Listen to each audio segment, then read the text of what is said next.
السلام علیکم dear students, آج ہم ایک بار پھر آپ کی خدمت میں حاضر ہیں اپنی ایک نئی نظم جو کہ نظم نمبر 8 ہے، اور یہ نظم ہے علامہ اقبال کی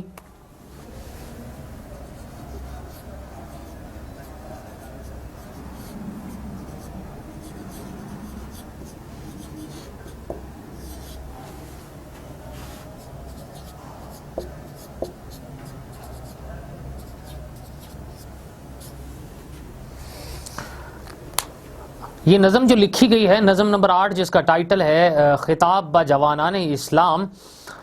علامہ محمد اقبال نے لکھی ہے، جن کو شاعر مشرق بھی کہا جاتا ہے، جو کہ 9 نومبر 1877 کو پیدا ہوئے اور 21 اپریل 1938 کو اس جہان فانی سے رخصت ہو گئے۔ علامہ محمد اقبال وہ واحد شخصیت ہیں جنہوں نے مسلمانوں کی ایک عظمت کو اپنی شاعری کے ذریعے سے مسلمانوں کو جو ہے وہ یاد دلائی، اور ساتھ میں انہوں نے مسلمانوں کے اندر آزادی کے ایک جذبے کو بیدار کرنے کے لیے انتھک محنت کی، اور بہت ساری ایسی کتابیں اردو اور فارسی کے اندر جو ہے وہ لکھی، جس کے اندر انہوں نے اپنی شاعری کے ذریعے سے مسلمانوں کو ان کی عظمت رفتہ کو یاد دلاتے ہوئے ان کی صحیح منزل مقصود تک پہنچانے کا ایک اہم جو ہے وہ کام کیا ہے۔ آج کے اس سلیبس میں جو کہ نظم نمبر 8 ہے، وہ یہ خطاب با جوانان اسلام بھی اسی دائرہ کار کے اندر ہے، جس میں جو نئی جو نسل ہے اس نسل کو ایک صحیح راستہ دکھانے کے لیے، ان کو اپنی ایک پہچان جو ہے وہ پیدا کرنے کے لیے انہوں نے یہ نظم جو ہے اس کو لکھا ہے، اور اس نظم کو آپ کے سامنے جو ہے وضاحت بیان ہونے جا رہی ہے۔ خطاب با جوانان اسلام کی وضاحت سے پہلے ہم آپ کے سامنے یہاں پر مشکل الفاظ کے معنی جو ہے وہ لکھیں گے، اور اس کے بعد اس کی وضاحت کریں گے، اور آپ کے سامنے اس کا سیاست خلاصہ جو ہے اس کو بھی بیان کریں گے یہاں پر۔ ہماری آج کی اس نظم میں جو پہلا جو لفظ ہے مشکل ہے، وہ ہے تدبر کرنا۔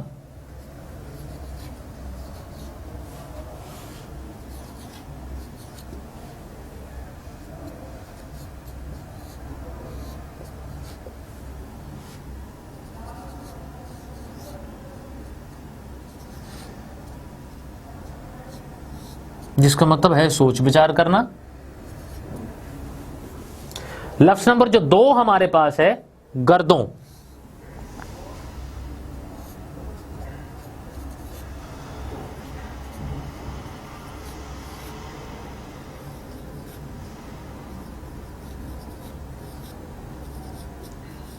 جس کا مطلب ہے آسمان، یعنی مسلمان قوم۔ اس کے بعد ہمارے پاس جو تیسرا جو لفظ ہے وہ یہ ہے کہ آغوش۔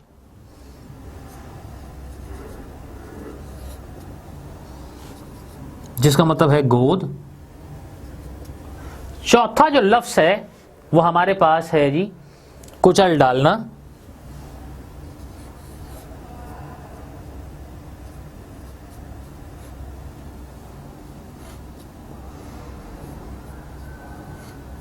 جس کا مطلب ہے تباہ کر دینا۔ پانچواں لفظ ہمارے پاس ہے تاج۔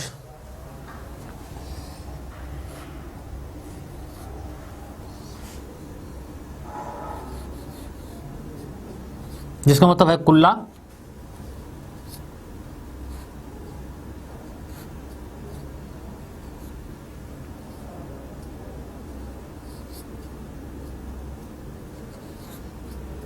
ایک قسم کا تاج جسے بادشاہ جو ہے وہ سر پہ پہنتے ہوتے ہیں۔ اس کے بعد ہمارے پاس جو اگلا جو لفظ ہے وہ ہے تمدن۔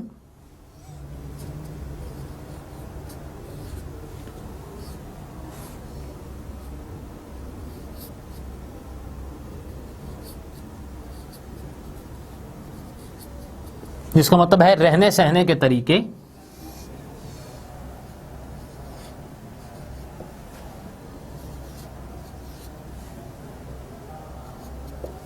اگلا جو لفظ ہمارے پاس ہے وہ ہے آفریں۔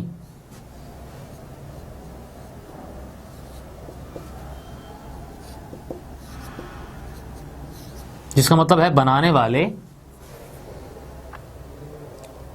ایک لفظ ہمارے پاس ہے جی آئین، لفظ نمبر 8، جس کا مطلب ہے قانون۔ لفظ نمبر جو 9 آج کے ہمارے پاس جو نظم ہے اس میں ہے جہانداری۔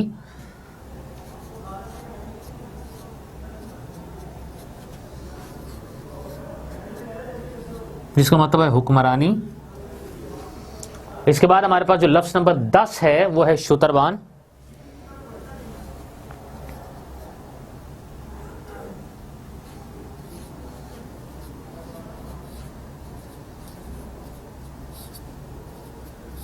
جس کا مطلب ہے اونٹ چرانے والے. لفظ نمبر 11 ہمارے پاس ہے گہوارہ.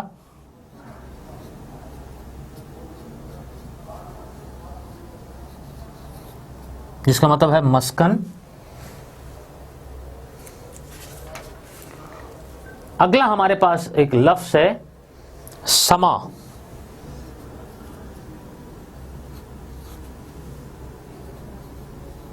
جس کا مطلب ہے منظر. لفظ نمبر جو 13 ہمارے پاس ہے وہ ہے الفقر، فخری.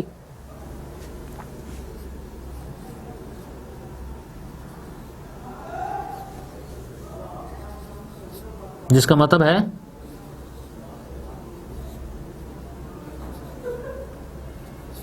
مجھے فقر پر فخر ہے. اس کے بعد ہمارے پاس جو لفظ نمبر 14 یہاں پر آئے گا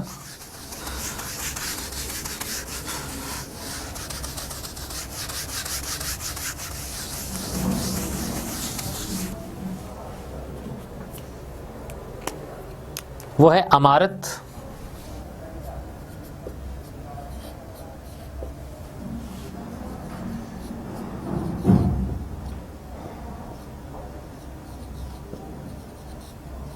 جس کا مطلب ہے حکومت یا دولت مندی. اگلا لفظ ہمارے پاس ہے آب.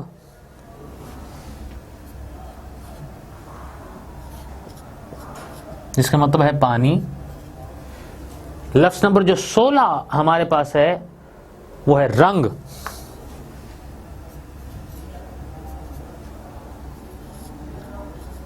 جس کا مطلب ہے سرخی. اس کے بعد لفظ نمبر جو 17 ہمارے پاس ہے وہ ہے خط.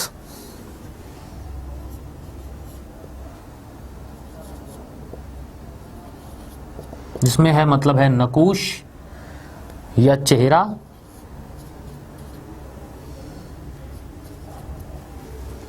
لفظ نمبر جو 18 ہمارے پاس ہے وہ ہے چہ حاجت.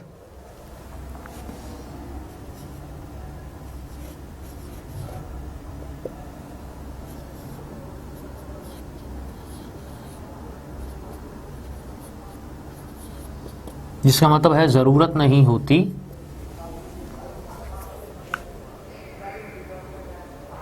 اگلا لفظ ہمارے پاس ہے جو روئے زیبارہ.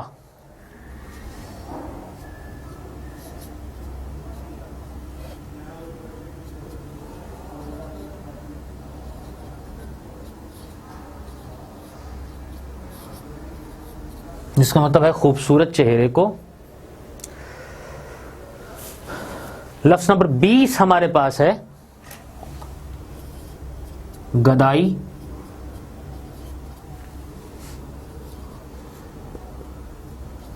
جس کا مطلب ہے فقیری.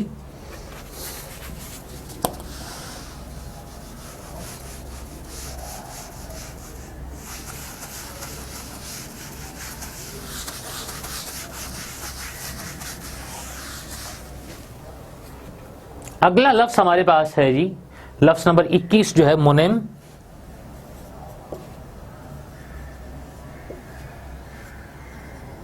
جس کا مطلب ہے امیر. لفظ نمبر 22 ہمارے پاس ہے یارہ.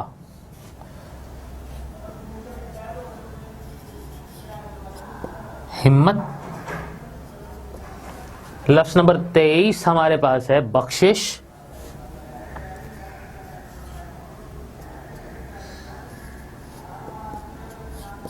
جس کا مطلب ہے خیرات. اگلا لفظ ہمارے پاس ہے نقشہ.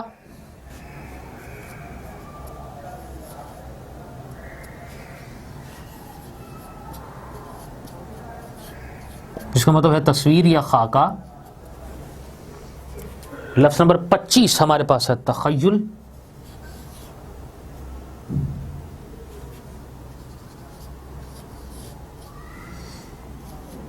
جس کا مطلب ہے سوچ. اگلا لفظ ہمارے پاس ہے فزوتر.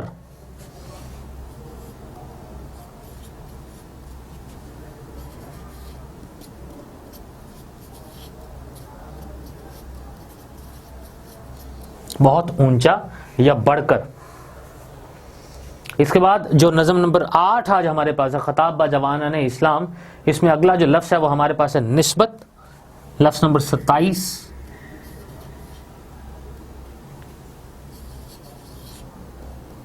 جس کا مطلب ہے تعلق.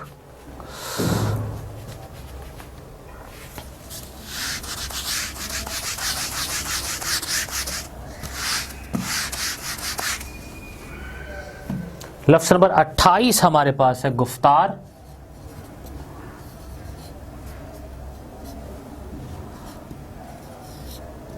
جس کا مطلب ہے باتیں. اس کے بعد لفظ نمبر 29 ہمارے پاس ہے ثابت.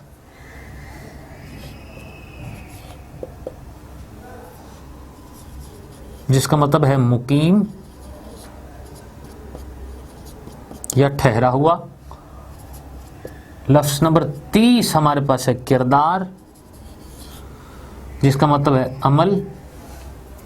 ہمارے آج کے اس سبق میں لفظ نمبر 31واں ہمارے پاس ہے سیارہ.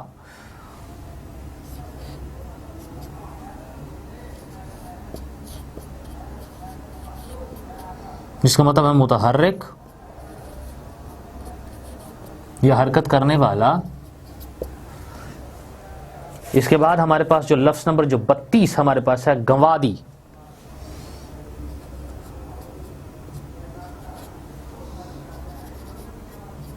جس کا مطلب ہے کھو دی.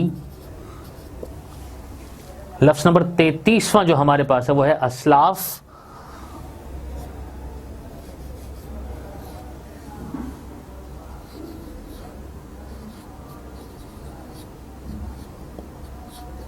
جس کا مطلب ہے سلف. سلف کی جمع بزرگ ہم کہتے ہیں، آباء و اجداد کا نام دیتے. سریا لفظ نمبر 34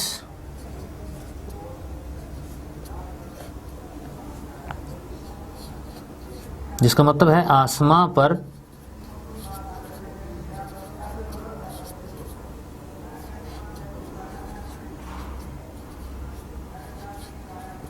چھوٹے چھوٹے ستاروں کا جھرمٹ.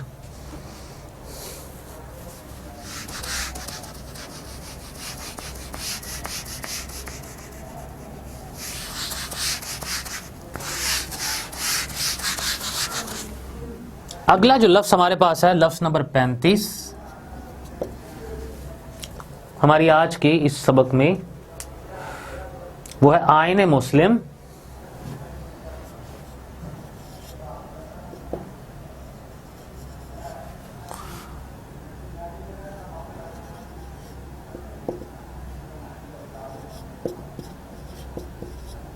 جس کا مطلب ہے تسلیم شدہ قانون. لفظ نمبر جو 36 ہمارے پاس ہے وہ ہے چارہ.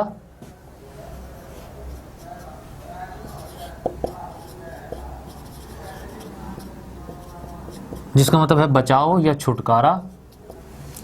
لفظ نمبر 37 ہمارے آج کے اس سبق میں ہے آبا.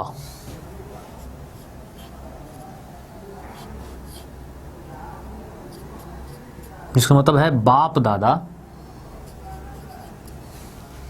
لفظ نمبر 38 ہمارے پاس ہے سیپارہ.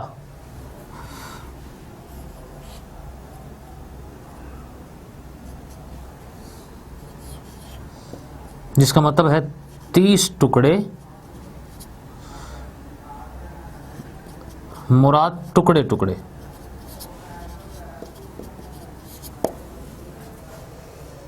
اگلا جو لفظ ہمارے پاس ہے وہ روزے سیاح. لفظ نمبر 39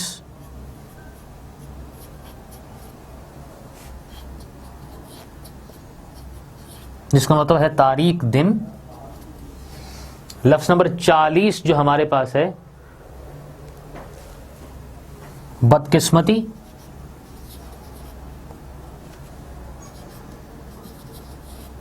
جس کا مطلب ہے بدبختی. 41واں جو لفظ ہمارے پاس ہے پیر کنا.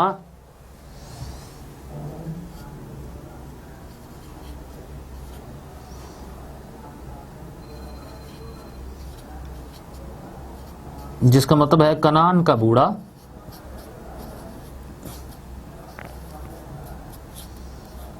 مراد حضرت یعقوب علیہ السلام. اگلا لفظ ہمارے پاس ہے را تماشا. را تماشا کن، جس کا مطلب ہے نظارہ دیکھ.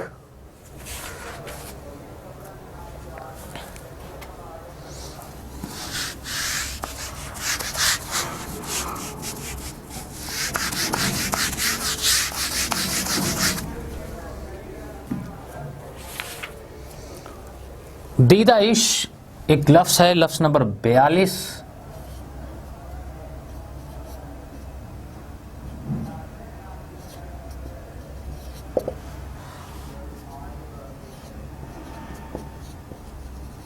جس کا مطلب ہے اس کی آنکھوں کا. اور لفظ نمبر جو 43واں ہمارے پاس یہاں پر ہے وہ ہے روشن کند.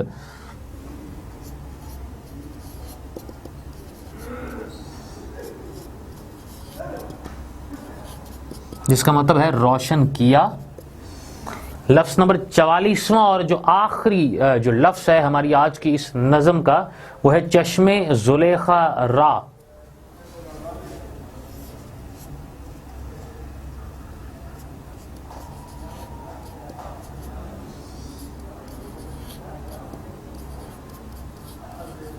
جس کا مطلب ہے زلیخا کی آنکھ. سو ہماری آج کے یہ جو مشکل الفاظ تھے نظم نمبر 8 خطاب با جوانان اسلام، جس کو لکھا ہے علامہ ڈاکٹر محمد اقبال نے، اس کے مشکل الفاظ جو کہ کل 44 بنے اور جن کو ہم نے آج آپ کے سامنے یہاں پر جو ہے وہ بیان کیا. اب ہم آتے ہیں آج کی ہماری یہ جو نظم ہے اس کی مکمل طور پر جو ایکسرسائز اور اس کی جو وضاحت ہے اس وضاحت کو آپ کے سامنے یہاں پر ہم نے بیان کرتے ہیں. ہماری آج کی اس نظم میں جو پہلا جو شعر ہے وہ لکھا ہے علامہ اقبال نے کہ کبھی اے نوجوان مسلم تدبر بھی کیا تو نے، وہ کیا گردوں تھا تو جس کا ہے ایک ٹوٹا ہوا تارا. اس میں علامہ اقبال ایک مسلمان جو قوم ہے اور مسلمان جو جوان جو نسل ہے ان سے مخاطب ہو کر یہ بات کرتے ہیں کہ کبھی اے نوجوان مسلم، کہ اے جو نوجوان مسلم، اے مسلمان ہونے والے نئے نوجوان، کیا تو نے کبھی یہ سوچا ہے، کیا تو نے کبھی یہ فکر کی ہے، یا کیا تو نے کبھی اپنے ذہن میں اس بات کو لے کر آیا ہے کہ وہ کیا گردوں تھا، کہ وہ آسمان، گردوں ہم آسمان کو کہتے ہیں، جس سے مراد ہم یہ لیتے ہیں کہ جو مسلمان قوم ہے، کہ وہ مسلمان قوم تو جس کا ہے ایک ٹوٹا ہوا تارا، کہ کیا کبھی تو نے اپنے ذہن کے اندر اس مسلمان قوم کو لے کر آیا ہے کہ جس کی عظمت پوری دنیا کے اندر تھی، جس کا ڈنکا پوری دنیا کے اندر بجتا تھا، اور کبھی تمہارے ذہن کے اندر کبھی ایسی سوچ آئی ہے کہ تم اس قوم کا حصہ ہو جو کہ مسلمان قوم تھی، اور یہ وہ مسلمان قوم تھی کہ جس کی تعریف پوری دنیا کرتی تھی اور جس کی ہیبت سے پوری دنیا ڈرتی تھی، اور تم اسی کے ایک ٹوٹے ہوئے تارے ہو. سو ٹوٹے ہوئے تارے سے مراد یہ ہے کہ ایسا تارا جو کہ اپنی اس جو نئی جو قوم ہے اس قوم سے الگ ہو جائے، ٹوٹ جائے اور گردش کرتا رہے اور اپنے اصل مقام، اپنے اصل مقصد کو بھول جائے. سو اپنے اسی اصل مقصد کی طرف توجہ دلاتے ہوئے علامہ اقبال اس میں ایک پیغام دیتے ہیں ایک نئی جو نسل کو، اور وہ نسل جو کہ مسلمان ہے، اور اس قوم کو جو کہ مسلمان قوم ہے، اور مسلمان قوم کو یہ نصیحت کرتے ہوئے کہتے ہیں کہ کیا تو نے کبھی اس بات پہ جو ہے وہ سوچ بچار کیا ہے کہ تم اس مسلمان قوم کا حصہ ہو کہ جس سے تم آج ٹوٹ کر علیحدہ ہو چکے ہیں اور تمہارے اصول اس سے الگ ہو چکے ہیں، تمہارے زندگی کا مقصد الگ ہو چکا ہے، اور یہ وہ مقصد جو تمہارا حقیقی مقصد جس کو تم نے اپنا لیا ہے، دراصل یہ وہ حقیقی مقصد نہیں ہے، بلکہ حقیقی مقصد وہی تھا جو تم سے پہلے تمہاری مسلمان قوم کا تھا، اور اسی کے ساتھ اٹیچ تھے اور اسی کے ساتھ جو وابستہ تھے، اور جب تک ان کے وہ مقاصد اچھے رہے، جب تک ان کے وہ مقاصد اسلام کے اصولوں کے مطابق رہے، وہ پوری دنیا پر جو ہے وہ چھائے رہے. سو اس کے بعد اگلا جو ہمارے پاس جو شعر آتا ہے وہ یہ ہے کہ تجھے اس قوم نے پالا ہے آغوش محبت میں، کچل ڈالا تھا جس نے پاؤں میں تاج سر دارا. سو اس میں کہنے کی یہ کوشش کی ہے اقبال نے کہ اس قوم نے تجھے آغوش محبت میں پالا ہے، جس سے مراد یہ ہے کہ تمہیں بہت زیادہ پیار ملا ہے، تمہیں بہت زیادہ ایک عزت ملی ہے، تقویت ملی ہے، پذیرائی ملی ہے، تمہاری جو مقام، تمہاری جو عظمت ہے وہ تمہیں تمہاری تاریخ کے اعتبار سے بھی اگر دیکھا جائے تو تمہاری عظمت اور تمہارا مقام بہت بلند اور عرفہ و اعلیٰ ہے، لیکن کچل ڈالا تھا جس نے پاؤں میں تاج سر دارا. کہ یہ وہ قوم تھی جس کا تم حصہ ہو، اس نے سلطنت ایران کے جو بادشاہ تھا جس کا نام مشہور تھا دارا، اس کا جو ایک تاج ہے، اس تاج کو بھی اپنے پاؤں تلے رون ڈالا تھا، مطلب اس پر فتح حاصل کی تھی، اس کی حکومت جو ہے اس کو گرا دیا تھا، اس پر قبضہ حاصل کر لیا تھا۔ اور اس کے بارے میں یہ کہا جاتا ہے کہ سلطنت ایران کے اندر 3 بادشاہ ایسے گزرے ہیں کہ جن کا یہی نام جو ہے وہ دارا رہا ہے، اور تینوں کو شکست ہوئی ہے، اور ان میں سے ایک بادشاہ ایسے بھی تھے جن کو سکندر اعظم نے شکست دی۔ اس حوالے سے اقبال مسلمانوں کو ان کے عظمت رفتہ کو یاد دلاتے ہوئے اس بات کا تذکرہ کرتے ہیں کہ تمہیں اس قوم نے پالا ہے آغوش محبت میں، کہ یہ وہ قوم ہے جس کی محبت میں تم پلے ہو، اور دراصل یہی ایک وہ قوم ہے کہ جس نے سلطنت ایران کے جو ایک مضبوط اور بہت وسیع و عریض سلطنت کے جو بادشاہ تھے ان کے جو ہے وہ تخت و تاج کو بھی اپنے پاؤں تلے جو ہے وہ رون ڈالا تھا۔ تمہیں اس بات کو اقبال جو ہے وہ باور کرانے کی کوشش کر رہے ہیں نئی نوجوان نسل کو کہ تمہیں اپنے ایک اوریجن کا، تمہیں اپنے اصل کا، تمہیں اپنی حقیقت کا، اور تمہیں اپنے تاریخی اعتبار سے اہمیت کا پتہ ہونا چاہیے۔ اگلا جو شعر ہمارے پاس ہے وہ ہے تمدن آفریں خلاق آئین جہاں داری، وہ صحرائے عرب یعنی شتر بانوں کا گہوارہ۔ اس میں یہ کہا گیا ہے کہ اسلام جہاں سے پھیلا ہے، ایک تو اس میں اس بات کی بات کی گئی، صحرائے عرب سے مراد یہ ہے عرب کے صحرا، تمدن سے مراد یہ ہے کہ رہنے سہنے کے طریقے، اور آفریں ہم کہتے ہیں بنانے والے، خلاق بھی کہتے ہیں بنانے والے، آئین جہاں داری، کہ رہنے سہنے کے طریقوں کو اور اخلاق کے جو طریقے ہیں ان کو بنانے والے وہ لوگ تھے جو عرب کے صحرا میں تھے اور اونٹوں کو چرانے والے تھے۔ اس سے مراد یہ ہے کہ وہ لوگ جو صحرائے عرب میں رہتے تھے، اور حضور نبی کریم علیہ الصلوۃ والسلام چونکہ عرب کی سرزمین میں آئے اور وہیں سے مطلب انہوں نے اسلام کی تبلیغ کا آغاز کیا، وہیں سے انہوں نے قرآن مجید بھی وہیں پر نازل ہوا، اخلاق وہاں پر سب سے زیادہ اچھا، فصاحت و بلاغت کے لحاظ سے حضور نبی کریم علیہ الصلوۃ والسلام کو جو مقام اور جو مرتبہ رہا ہے دنیا کے اندر کسی دوسری شخصیت کا، کسی دوسرے انسان کا ایسا نہیں رہا، اور بلا شبہ انہیں رحمت للعالمین کا جو درجہ دیا جاتا ہے وہ کسی اور دوسری شخصیت کو دنیا کے اندر دیا ہی نہیں جا سکتا۔ اسی لیے حضور نبی کریم علیہ الصلوۃ والسلام کی شخصیت وہ شخصیت ہے کہ جس کے بارے میں قرآن میں ارشاد ہوتا ہے کہ وما ارسلناک الا رحمۃ للعالمین، کہ ہم نے رحمت للعالمین بنا کر بھیجا ہے۔ اور اخلاق کے حوالے سے جب حضرت عائشہ صدیقہ رضی اللہ تعالیٰ عنہ سے پوچھا گیا کہ حضور نبی کریم علیہ الصلوۃ والسلام کا اخلاق کیسا تھا، تو جس کے جواب میں حضرت عائشہ صدیقہ رضی اللہ تعالیٰ عنہ یہ بات فرماتی ہیں کہ کیا تم نے کبھی قرآن نہیں پڑھا ہے؟ گویا کہ پورا کا پورا جو قرآن ہے وہ حضور نبی کریم علیہ الصلوۃ والسلام کے اخلاق کے بارے میں بتاتا ہے۔ اور پھر حکمرانی کے وہ جو طور طریقے ہیں جو حضور نبی کریم علیہ الصلوۃ والسلام نے ایٹ دیٹ ٹائم اپنائے،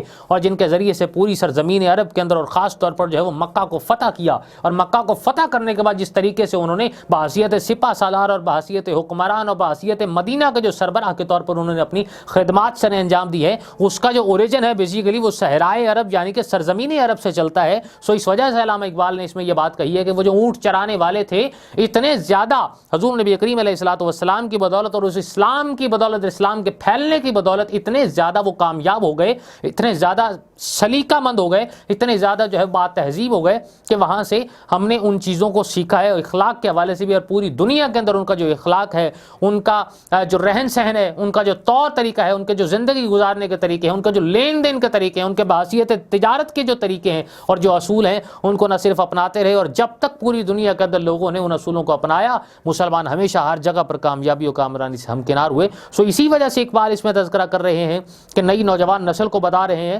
کہ اخلاق کا جو طریقہ ہے اور اسلام کے اندر وہ جو ایک رہنے سہنے کا اور تہذیب کے جو طریقے ہیں بیسیکلی ہم نے وہ صحرائے عرب سے لیے ہیں، اور ان لوگوں سے لیے کہ جو اونٹ چرانے والے تھے۔ اونٹ چرانے والوں سے مراد یہ ہے کہ جن کو اتنی عقل نہیں تھی، لیکن اسلام کی بدولت اور حضور نبی کریم علیہ الصلوۃ والسلام کی بدولت اتنے زیادہ وہ لوگ سلیقہ مند ہو گئے کہ ہم نے خود ان سے ان کے جو سلیقہ اور تہذیب کی جو باتیں تھیں ان سے ہم نے لی اور ان کو ہم نے اپنایا اور ہم کامیاب رہے۔ اگلا جو شعر ہمارے پاس ہے بہت اہم ہے کہ وہ یہ ہے کہ سما الفقر فخری کا رہا شان امارت میں، باب و رنگ و خال و خط چے حاجت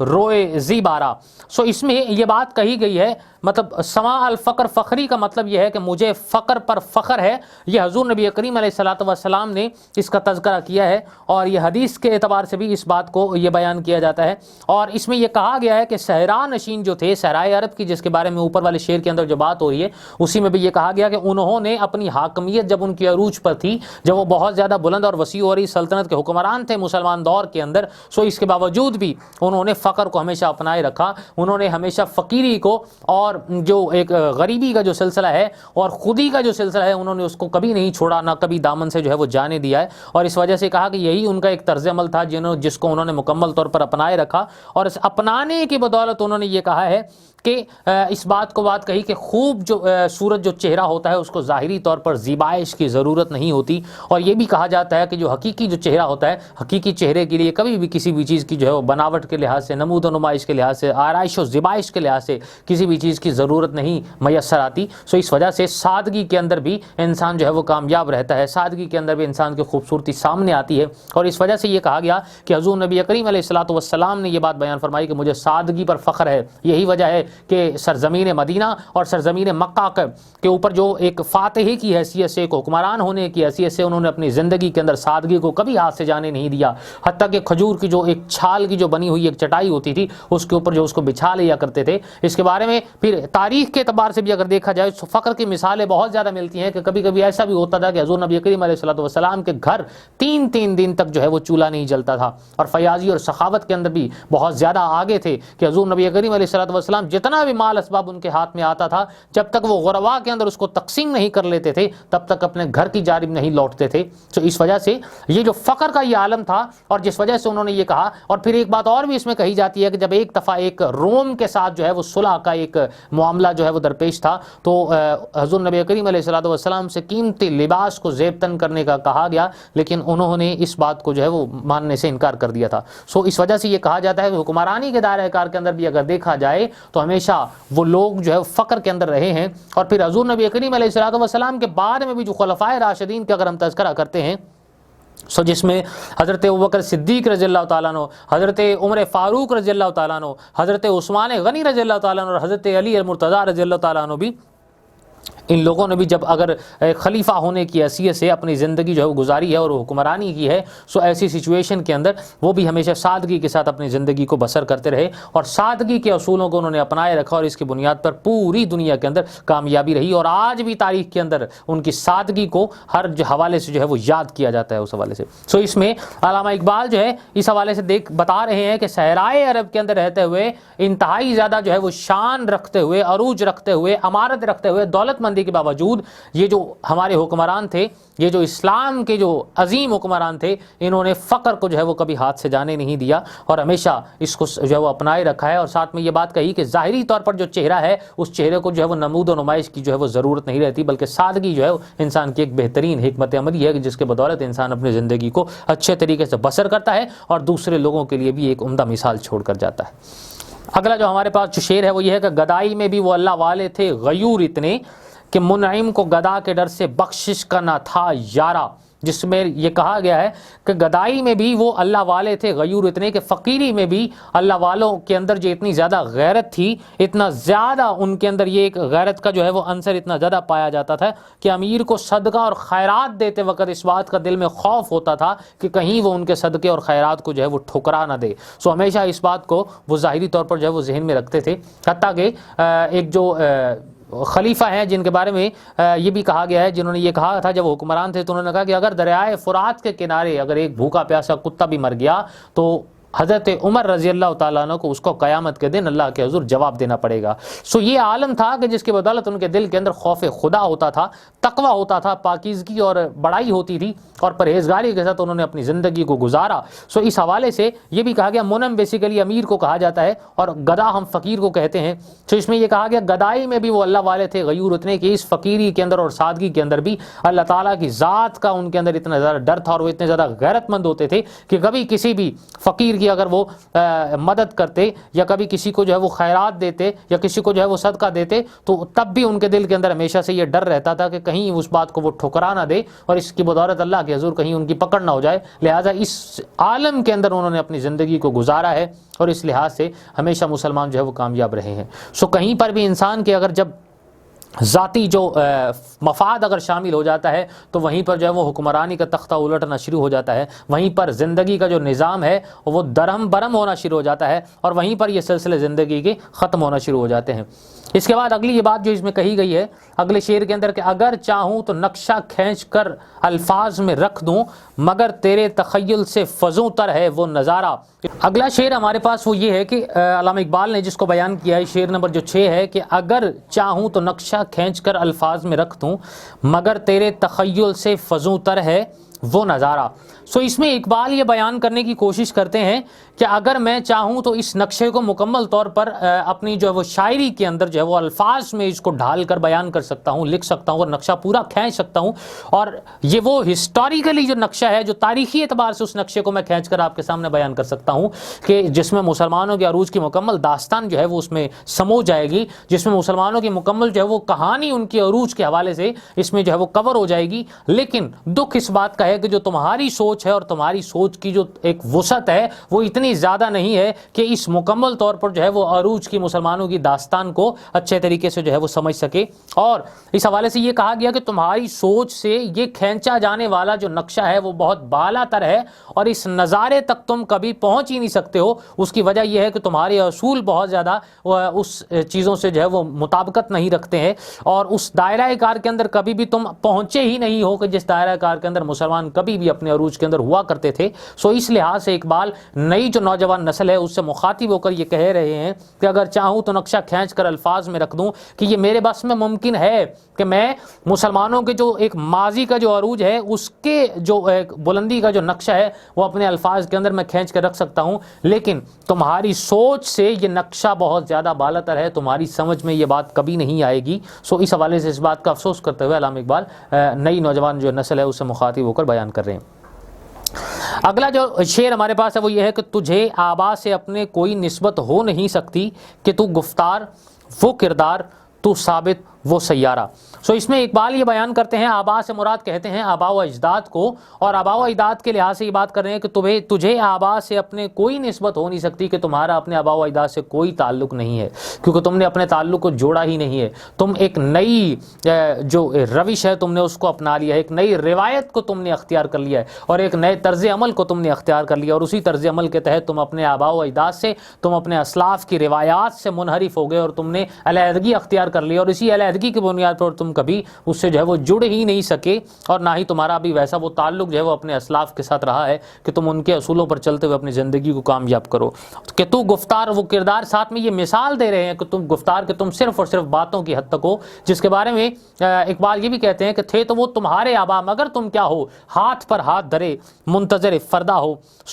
ہمارا یہ جو سلسلہ نوجوان نسل کا ہے جس کے بارے میں وہ یہ بیان کرتے ہیں کہ تم صرف اور صرف باتوں کی حد تک تم نے خود کو محدود کر لیا ہے، تم ہاتھ پر ہاتھ دھرے بیٹھے رہتے ہو اور صرف اس بات کا راگ الاپتے رہتے ہو کہ ہمارے آبا و اجداد نے یہ کام کیا، ہمارے آبا و اجداد نے فلاں کارنامہ سر انجام دیا، ہمارے آبا و اجداد میں سے فلاں شخصیت نے فلاں مارکا سر انجام دیا، لیکن یہ جو طرز عمل تمہارا ہے یہ طرز عمل تمہیں آگے بڑھنے سے روک رہا ہے، اور تم صرف اور صرف باتوں کی حد تک تم نے خود کو جو ہے وہ قید کر کے رکھ دیا ہے، حالانکہ عمل کی جانب آنا چاہیے، جس کے بارے میں اقبال ایک اور موقع پر فرماتے ہیں کہ عمل سے زندگی بنتی ہے، جنت بھی جہنم بھی، یہ خاکی اپنی فطرت میں نہ نوری ہے نہ ناری ہے۔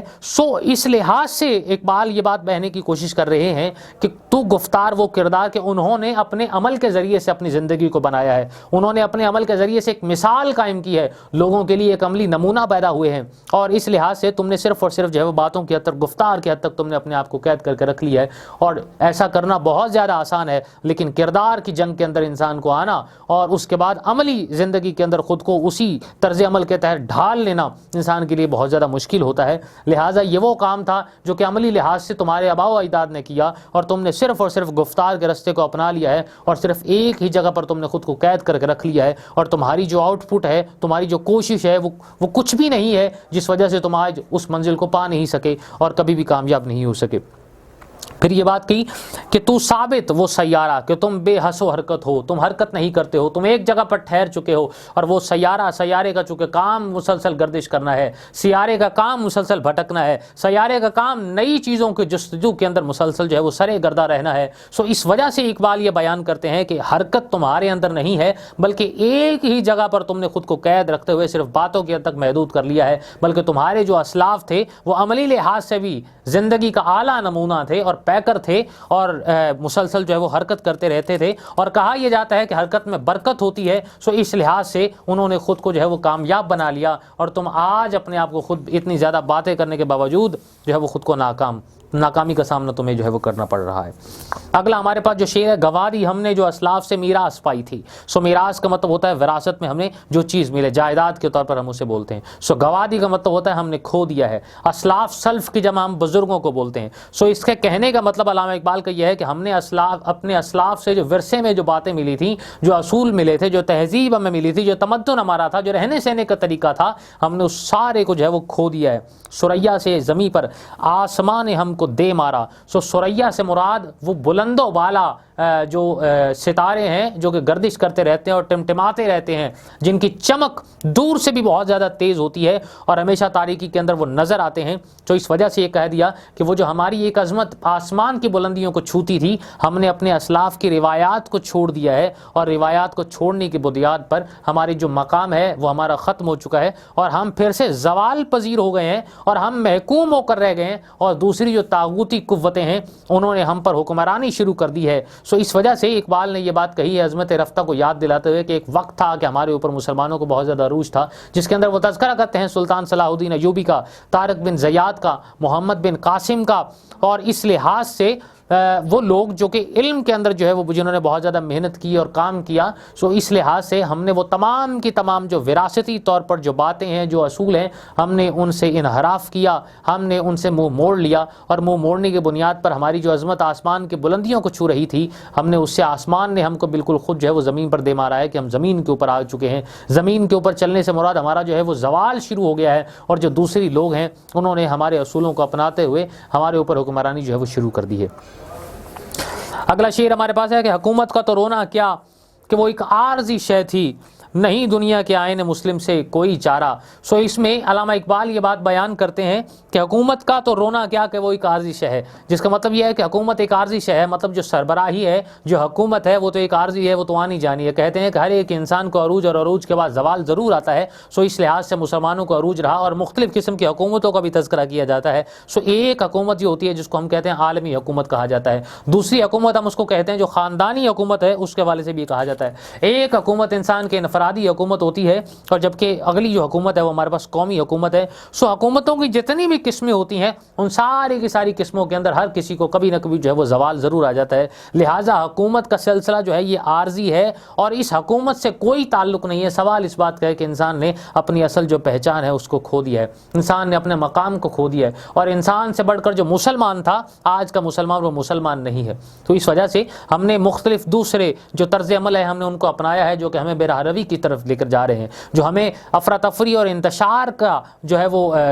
گڑھا کے اندر جو ہے وہ ہمیں خود کو دھکیل رہے ہیں۔ سو اس لحاظ سے ہم نے قرآن سے منہ موڑ لیا ہے، ہم نے سنت رسول سے منہ موڑ لیا ہے، اور ہم نے اسلام کی جتنے بھی سنہری اصول تھے ہم نے ان کو اپنانے سے انکار کیا۔ سو اس کی بدولت ہمارے اندر جو ہے وہ زوال کی ایک پھر سے داستان جو ہے وہ سٹارٹ ہو گئی ہے، جس کے بارے میں اگر تاریخی اعتبار سے بھی دیکھا جائے تو مغلیہ سلطنت کو بھی ایک وقت تھا کہ بہت زیادہ عروج تھا، لیکن ایک وقت ایسا آیا کہ وہ روبہ زوال ہو گئی، اور ان کو جو ہے وہ قبر، ان کے لیے قبر کی بھی جو ہے وہ جگہ نہیں مل سکی ان کو۔ اسی لحاظ سے اگر دیکھا جائے تو پرانے زمانے کے اندر بہت سارے خاندان جیسے کہ گزرے ہیں، بر صغیر کے اندر بھی بہت سارے خاندان گزرے ہیں، جس میں ہم بولتے ہیں کہ تغلق خاندان ہے، لودھی خاندان ہے، سادات خاندان ہے، سوری خاندان ہے۔ سو ہر ایک خاندان ہے جن کو خاندانی اعتبار سے بہت زیادہ حکومت ملی اور حکمرانی کرتے رہے، لیکن رفتہ رفتہ ان کی حکمرانی جو ہے وہ ختم ہو گئی، اور بالآخر جو ہے وہ روبہ زوال ہو گئے۔ سو ان کے اس زوال کی داستان کو لیتے ہوئے اقبال یہ کہتے ہیں کہ یہ حکومت بہت زیادہ عارضی ہے اور مستقل اس کے اندر کچھ نہیں ہے، لیکن دکھ اس بات کا ہے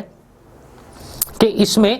جو اسلامی جو قانون ہے، اسلامی جو نظام ہے، اس کے بنا یہاں پر ہمارا جو ہے وہ گزارا نہیں ہے، اور انسان کی کامیابی اسی میں ہے کہ انسان صرف اسی اسلامی جو ہے وہ قانون کو اپنا لے، اسلامی اصولوں کو جو ہے وہ اپنا لے۔ اس کی بنیاد پر مسلمانوں کے اندر بیسیکلی ان کے اندر ایک جذبہ بیدار کرنے کی کوشش کر رہے ہیں علامہ اقبال، اور نئی نسل کو ان کی اپنی جو حیثیت ہے اور جو پہچان ہے اس کی پہچان کروانے کی کوشش کر رہے ہیں، اور اس حوالے سے یہ کہہ رہے ہیں کہ حکمرانی اصل بات نہیں ہے، بلکہ اصل بات یہ ہے کہ اسلامی قانون کو اپنانا اور اسلامی ضوابط کو اپنانا، اسلامی اصولوں کو اپناتے ہوئے ان پر عمل پیرا ہونا، اور عمل پیرا ہونا ہی انسان کی اصل اپنی پہچان ہے، مردانگی ہے، اور انسان کی اپنی عظمت اسی کے اندر ہے۔ اگلا شعر ہمارے پاس ہے کہ مگر وہ علم کے موتی کتابیں اپنے آبا کی، جو دیکھیں ان کو یورپ میں تو دل ہوتا ہے سی پارا۔ سی پارا سے مراد ہوتا ہے ٹکڑے ٹکڑے ہونا۔ اس حوالے سے یہ کہا جاتا ہے کہ جب اپنے بزرگوں کی کتابیں ہم یورپ کے کتب خانوں میں دیکھتے ہیں تو ہمارا دل جو ہے وہ ٹکڑے ٹکڑے ہوتا ہے، اور اس کے ٹکڑے ٹکڑے ہونے کی بنیادی جو وجہ ہے وہ یہی ہے کہ ہم نے ان طور طریقوں کو چھوڑ دیا ہے، اور ہمارے آباء و اجداد کی جو کتابیں ہیں، جو یورپین لوگ ہیں ان کو پڑھ رہے ہیں، اور پڑھنے کی بدولت جو ہے وہ سائنٹیفکلی ریسرچ کر رہے ہیں، اور ریسرچ کرنے کی بنیاد پر نئی نئی چیزوں کو جو ہے وہ ایجاد کر رہے ہیں، اور خود اس کے اندر جو ہے وہ مہارت حاصل کرتے ہوئے ہم سے آگے بڑھ رہے ہیں۔ لیکن ہم نے ان ساری باتوں سے منہ موڑ لیا ہے، ہم نے ریسرچ کے پہلو کو چھوڑ دیا ہے، ہم نے نئی چیزوں کو جو ہے وہ ایجاد کرنا اس کو ختم کر دیا ہے۔ تو اس وجہ سے اور جو پرانی چیزیں ہیں ہم نے ان کو بھی بھول گئے کہ کون سی جو چیز تھی جن کو سب سے پہلے ہمارے مسلمان سائنسدانوں نے سب سے پہلے ایجاد کیا، اور اس لحاظ سے ہم نے ان ساری باتوں کو جو ہے وہ چھوڑ دیا۔ اس میں ابو القاسم زہراوی کا تعلق ہے جس نے بہت ساری چیزوں کو جو ہے وہ ایجاد کیا، سو ہم کبھی بھی ان کے نام سے آشنا نہیں ہوئے ہیں۔ لیکن دوسری جانب جب یورپین کنٹریز کے اندر بہت سارے لوگ ایسے ہیں جنہوں نے لیبلائز کر لیا ہے اپنی ایک نئی ایجادات کو اور پرومیننٹ کیا ہے پوری دنیا کے اندر، اور ہمیں ان کے نام سے تو واقف ہیں، لیکن ہم اپنے جو مسلمان جو سائنسدان ہیں ان کی کاوشوں سے ہم بالکل بھی اتنا زیادہ جو ہے وہ جانتے نہیں ہیں ان کے حوالے سے۔ سو اس وجہ سے اس میں اقبال یہ کہتے ہیں کہ وہ علم کے موتی کتابیں اپنے آبا کی، جو دیکھیں ان کے یورپ میں تو دل ہوتا ہے سی پارا۔ سو کتابوں سے مراد ایک کتاب قرآن بھی ہے۔ سو قرآن پہ جتنی ریسرچ یورپین کنٹریز کے اندر کی جا رہی ہے اتنی مسلم کنٹریز کے اندر نہیں کی جا رہی۔ سو اس وجہ سے اقبال کہتے ہیں کہ ہمارا دل جو ہے وہ ٹکڑے ٹکڑے ہو جاتا ہے صرف اور صرف یہ سوچ کر اور یہ دیکھ کر کہ جب کتابیں یورپین کنٹریز کے اندر جو ہے وہ دیکھی جاتی ہیں اور پڑھی جاتی ہیں، تو اس لحاظ سے ان کو بھی بہت زیادہ ہمارا دل جو ہے وہ بہت زیادہ پسیج جاتا ہے اور مایوس ہو جاتا ہے۔ جیسا کہ ہم کہتے ہیں کہ اندلس کے حوالے سے جب عیسائیوں نے اس پر حملہ کیا تھا، 10 لاکھ سے زائد جو کتابیں تھیں وہاں پر جو ہے وہ ان کو تلف کر دیا گیا تھا اور ان کو آگ لگا دی گئی تھی، اور سمندر کے اندر ان کو جو ہے وہ ڈبو دیا گیا تھا۔ تو اس لحاظ سے اور بہت ساری کتابیں ایسی ہیں جن کو وہاں پر محفوظ کر لیا گیا، جن سے جو غیر مسلم جو تھے انہوں نے اس سے استفادہ حاصل کیا، اور آج وہ بہت زیادہ کامیاب ہیں۔ علامہ اقبال اس حوالے سے یاد کرتے ہیں کہ مسلمانوں کی یہ وہ قوم ہے کہ یہاں کی جو جتنی کتابیں ہیں دوسرے ممالک کے اندر جو ہے ان کو پڑھایا جا رہا ہے، اور اس وجہ سے وہاں سے وہ لوگ اس سے استفادہ حاصل کر رہے ہیں۔ اور ہمارے ہاں چونکہ اتنا زیادہ جو ہے وہ تعلیم کی طرف اور ریسرچ کی طرف اور ایجاد کی طرف اتنا رجحان نہیں ہے، اس وجہ سے ہم علمی میدان میں ان سے پیچھے ہیں۔ اگلا جو ہمارے پاس جو شعر ہے، یہ شعر نمبر آج کی ہماری نظم نمبر 8 کا آخری جو شعر ہے وہ یہ ہے کہ غنی روزے سیاہ پیر کنا رات تماشا کن کہ نور دیدائش روشن کند چشم زلیخا را۔ یہ ایک فارسی زبان کا لفظ ہے جو شعر ہے، جس کو یہاں پہ ایک تلمی کے طور پر استعمال کیا ہے، اور علامہ اقبال نے اس میں ایک اور کام کیا ہے کہ جو ایک غنی اس کے اندر جو موجود ہیں جنہوں نے ایک تلمی کے طور پر اس میں محمد غنی طاہر غنی کاشمیری ہیں، جن کا یہ اصل جو ہے وہ شعر ہے جس کو یہاں پر جو ہے وہ تلمی کے طور پر استعمال کرتے ہوئے اس بات کا تذکرہ کرتے ہیں۔ ظاہری طور پر اس بات کا جو مطلب یہ ہے کہ غنی ذرا حضرت یعقوب کی بدقسمتی تو ملاحظہ ہو کہ ان کی آنکھوں کا نور جو ہے، یعنی کہ حضرت یوسف علیہ الصلوۃ والسلام زلیخا کی آنکھوں کا تارا بنے ہوئے ہیں۔ اس میں ظاہری طور پر مطلب دیکھا جاتا ہے تو سمجھ میں نہیں آتا، لیکن حقیقی اعتبار سے اس میں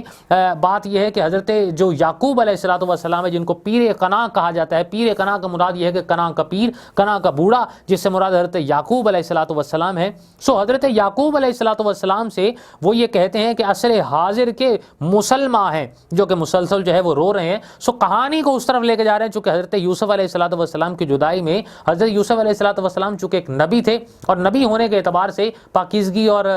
بزرگی اور بڑائی کے اعتبار سے اور معصومیت کے اعتبار سے بہت زیادہ باقی بھائیوں میں مقبول تھے. سو اس وجہ سے حضرت یعقوب علیہ الصلوۃ والسلام کو ان سے بہت زیادہ محبت تھی اور بہت زیادہ انس اور لگاؤ تھا. سو ان کی غم میں وہ روتے بھی رہتے تھے بہت زیادہ, اور اتنا زیادہ روئے کہ ان کی آنکھوں سے آنسو کی جگہ جو ہے وہ خون جاری ہونے لگ گیا تھا. اور دوسری جانب جب حضرت یعقوب علیہ الصلوۃ والسلام کو حضرت زلیخا نے خرید کر اپنے پاس رکھ لیا اور ان کی آنکھوں کا وہ تارا بنے رہے حضرت زلیخا رضی اللہ تعالی حضرت زلیخا کا. سو زلیخا کی آنکھوں کا تارا بنتے ہوئے حضرت جو یعقوب علیہ الصلوۃ والسلام ہیں ان کے غم کے اندر ادھر روتے رہے. سو یہاں پر جو حضرت طاہر جو غنی کاشمیری ہیں وہ اس بات کا تذکرہ کرتے ہوئے یہ بیان کرتے ہیں کہ